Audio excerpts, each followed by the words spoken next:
Saudara-saudara sekalian, setiap penyakit yang diturunkan oleh Allah Subhanahu wa taala adalah menjadi cobaan bagi kita, menjadi ujian bagi kita semua.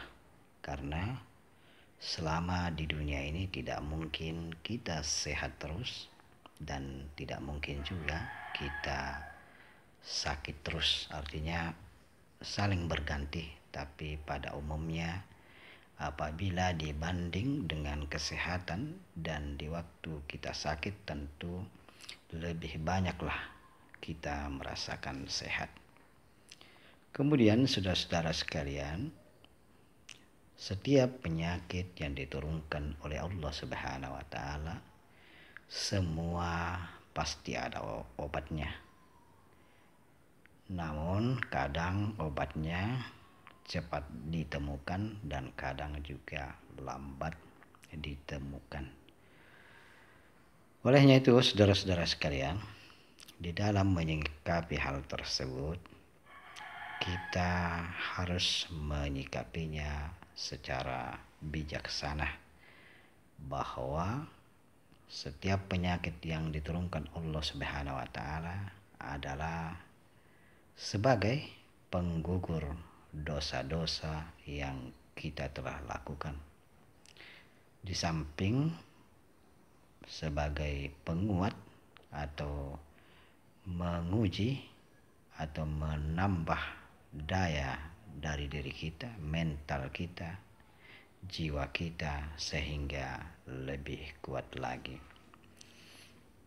Namun yang menjadi permasalahan kita hari-hari ini, karena metode-metode dalam pengobatan tersebut bermacam-macam. Ada yang metode yang dilakukan oleh dokter-dokter yang ada di rumah sakit, di klinik-klinik dan lain-lain, dan ada juga metode pengobatan yang dilakukan oleh dukun-dukun atau tabib-tabib yang istilah-istilah dulu atau zaman dulu banyak dipergunakan oleh masyarakat kita, bahkan sampai sekarang masih juga tetap terpelihara, masih ada dukun atau ahli-ahli pengobatan tradisional yang menjadi sorotan kita, karena kadang-kadang terutama orang-orang yang berobat dengan obat-obat melalui dukun kadang-kadang dicap melakukan perbuatan syirik.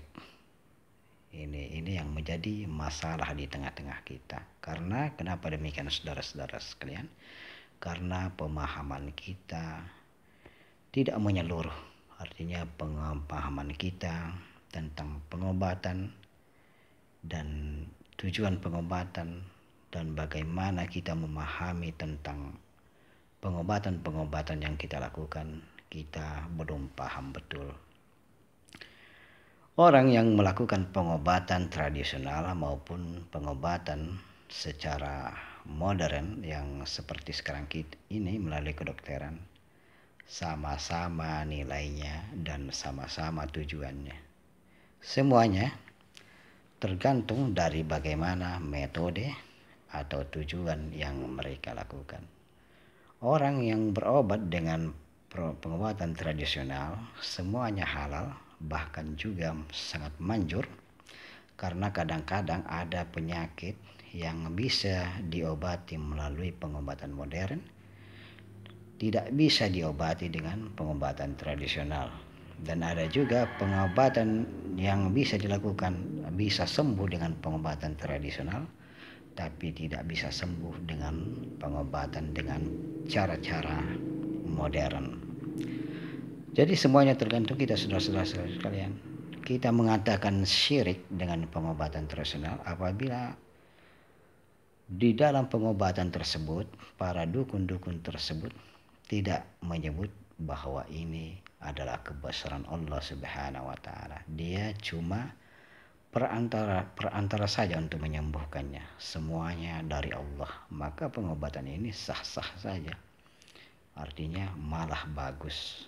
Kedua, walaupun dia mengobati dengan pengobatan tradisional, tetapi seluruh alat-alat yang dia pergunakan semuanya dari barang yang halal, maka itu adalah pengobatan yang sah, pengobatan yang wajib, pengobatan yang baik, dianjurkan oleh agama. Semuanya berdasarkan dengan yaitu berharap kepada Allah Subhanahu wa taala, minta doa kepada Allah Subhanahu wa taala. Walaupun juga kita berobat dengan istilahnya pengobatan modern yang melalui dengan dokter-dokter, mantri-mantri dan sebagainya, tetapi di waktu berobat kita mengatakan bahwa yang menyembuhkan itu adalah dokter atau mantri tersebut, bidan tersebut, maka kita telah melakukan perbuatan syirik di situ. Jadi apabila kita berobat tidak berharap kepada Allah Subhanahu wa taala, melalui dokter pun kita telah berlaku syirik. Jadi kedua, alat-alat yang dipergunakan dalam kedokteran tersebut, zat-zat dalam obat-obat tersebut, apabila ada barang haram, maka itu adalah perbuatan yang diharamkan Allah Subhanahu wa taala. Jadi perbuatan yang tidak diridhoi oleh agama kita. Jadi masalah pengobatan tradisional dengan pengobatan modern dengan dukun atau dokter sebenarnya sama saja. Tidak ada yang lebih unggul dari satu dengan yang lain. Sama-sama memiliki kekurangan dan kelebihannya masing-masing. Dan yang perlu kita ketahui yaitu tujuannya yaitu satu, yaitu menyembuhkan pasien, menyembuhkan orang sakit. Dan menyembuhkan orang sakit dengan izin Allah itu adalah amal yang begitu tinggi nilainya di hadapan Allah Subhanahu wa taala, dan perbuatan demikian sangat dinanti-nantikan oleh manusia, oleh orang-orang yang sakit. Demikianlah saudara-saudara sekalian, kita harus memahami lebih dulu bahwa semuanya disebabkan oleh Allah Subhanahu wa taala. Semuanya kesembuhan berasal dari Allah Subhanahu wa taala. Dokter, dukun cuma perantara. Walaupun tanpa dokter dan dukun sebenarnya Allah mampu menyembuhkan penyakit. Namun Allah dengan sunnahnya, ketetapan Allah Subhanahu wa taala bahwa segala sesuatu Allah pasti menciptakan sebabnya, walaupun tanpa sebab pun Allah bisa melakukan sesuatu apapun. Demikianlah saudara-saudara sekalian kajian kita hari ini, mudah-mudahan ada manfaatnya dan mudah-mudahan Allah Subhanahu wa taala tetap menguatkan iman kita dan menjadikan kita sebagai hamba yang pandai bersyukur atas nikmatnya, yaitu nikmat kesehatan, nikmat iman, dan lain-lain.